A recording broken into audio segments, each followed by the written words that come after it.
What if the difference between being broke at 50 and financially free at 50 came down to just a handful of habits you either learned or never did? Most people think building financial stability requires a finance degree, a six-figure income, or some lucky break that never comes. But the truth is far less glamorous and far more accessible than that.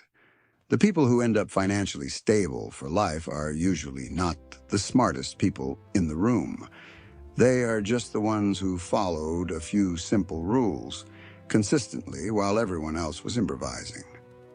Today, we are going to go through those rules, not complicated investment strategies, not jargon-filled advice designed to make you feel stupid, just the core principles that actually move the needle when it comes to your money.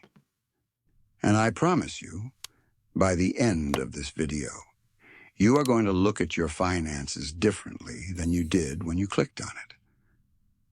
Let me start with something that almost nobody talks about honestly. Financial instability is rarely about income. It is about the gap between what comes in and what goes out. You can earn $100,000 a year and be completely financially destroyed. We have all seen the stories of celebrities and athletes who made millions and ended up bankrupt. And on the flip side, there are people earning average salaries who quietly build serious wealth over time. The difference is not the number on their paycheck. It is the system they use to manage what they have. Rule number 1 is this: spend less than you earn every single month, without exception. I know that sounds painfully obvious. You have probably heard it 100 times. But here is the thing about obvious advice. Most people nod at it, and then do not actually do it. They tell themselves they will start next month, or when they get a raise, or after the holidays, and months become years, and years become decades. The habit of consistently spending below your income is the foundation everything else is built on. Without it, no other financial strategy works. You cannot invest your way out of overspending. You cannot save your way out of lifestyle inflation. This rule is non-negotiable. Now let us talk about how you actually make that happen, because willpower alone is not enough. The smartest thing you can do is automate the behavior. Set up your bank account so that a fixed amount moves into savings automatically on the day you get paid.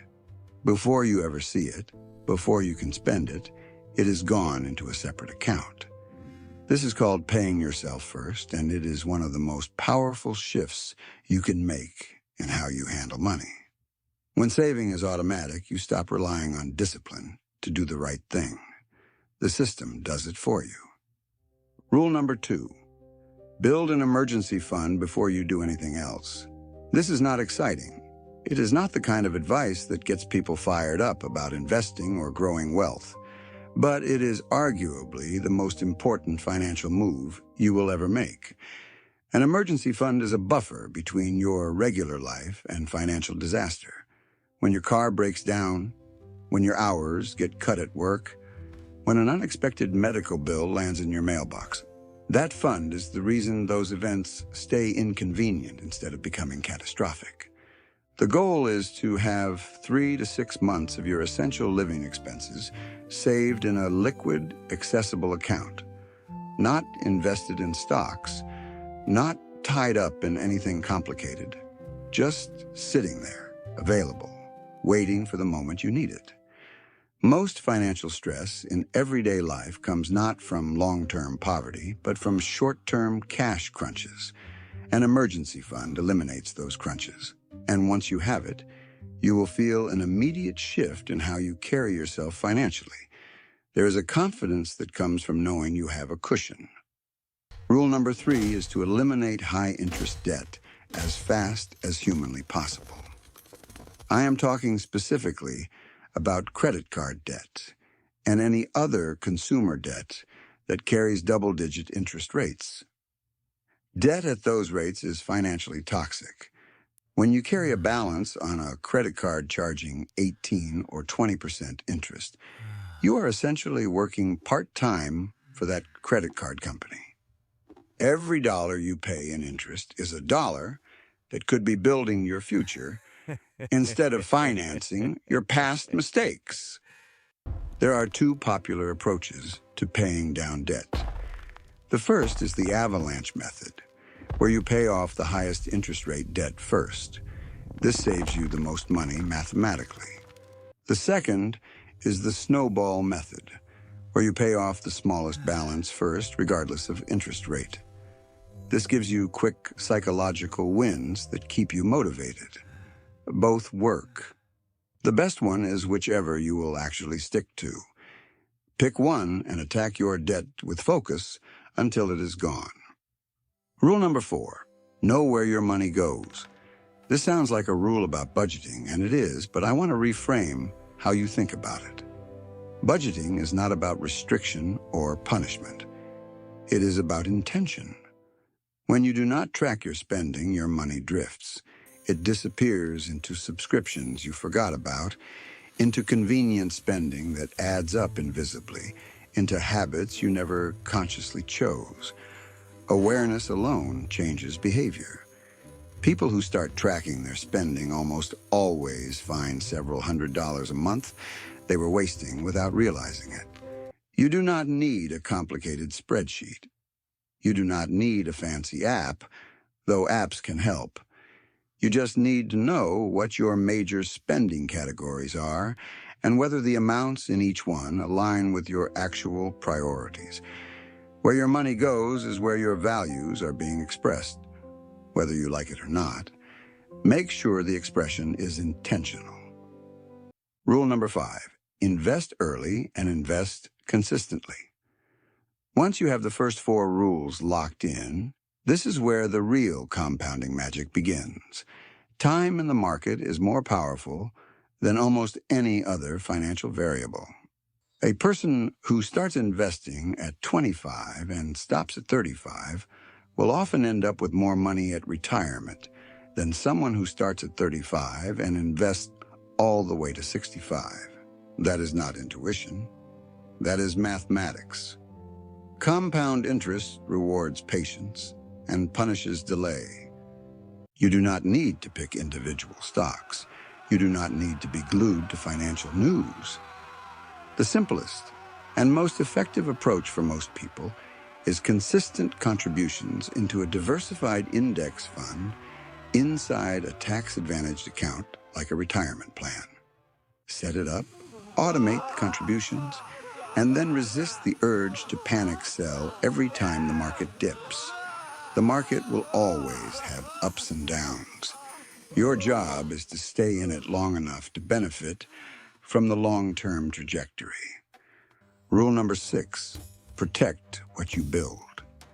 Building wealth and protecting it are two different skills, and most people only focus on the first one. Insurance feels like throwing money away until the moment it does not. Health insurance, life insurance, if people depend on your income, disability insurance, renters or homeowners insurance. These are not optional luxuries. They are the shield that prevents one catastrophic event from wiping out years of progress. The financially stable people I can point to are not just good at making and saving money. They are good at not losing it. Rule number 7, increase your income on purpose. Everything we have talked about so far is about managing what you have more effectively. But there is a ceiling to how much you can cut. There is no ceiling to how much you can earn. Developing skills that command higher pay, building side income, negotiating your salary, pursuing opportunities that compensate you better for your time and expertise. These are all legitimate financial strategies. And when you combine growing income with controlled spending, the gap between those two numbers grows wider over time. That gap is your financial power. Here is the thing about all 7 of these rules. None of them are secret. None of them require special connections or privileged access or even a particularly high starting income. What they require is consistency.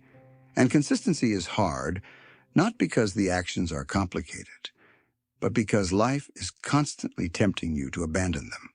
The advertising industry exists to make you spend money you did not plan to spend. Social media creates pressure to match lifestyles that are often built on debt. The entire consumer economy is designed to capture your paycheck before you can do anything intentional with it. Staying financially stable for life means making a quiet, daily, often invisible decision to play by different rules than the one society is pushing on you. It means delaying some gratification, not forever, but long enough to let your wealth grow. It means having the maturity to separate what you want right now from what you actually want for your life. None of this is about being miserable. Financial stability gives you options, and options are freedom. Freedom to take risks, freedom to be generous, freedom to say no to things that drain you, freedom to weather storms without falling apart. You already know what to do. Start. Start today, not Monday, not January 1st, not when you feel more ready. The best financial decisions are the ones you actually make, and the best time to make them is right now.